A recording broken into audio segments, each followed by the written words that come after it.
Yun ba yung tinutukoy na templo, mga kapatid? Sa panahon natin, yan ang gusaling sambahan. Lalo tayong makatitiyak na dito, pagka tayo narito, diringgin ng ating Panginoong Diyos ang ating mga pagtawag sa Kanya. Ang mga tunay na lingkod ng Diyos ay mananamba.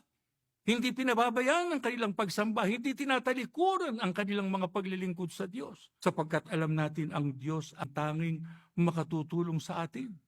Hindi ba yan ang ating nararanasan? Tuwan-tuwa tayo, masayang-masaya tayo pagka tayo laging nakasasamba.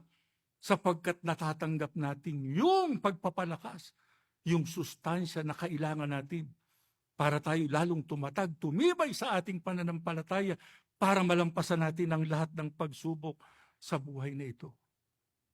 Mga kapatid, kaya namin sinikap makarating dito para nang sa ganon, matiyak ninyo ang pagpapala ng Diyos sa inyong buhay.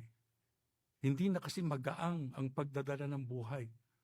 Marami ng matitinding suliranin ang bumabangon sa buhay ng tao. Ang dapat lang nating gawin, yung ating pananampalataya, ating pinalalago, ating pinatitibay, ating pinatatatag. Para pagdating ng mabigat na suliranin, maranasan natin kaagad ang pagtulong, pagpapalakas ng ating Panginoong Diyos sa atin.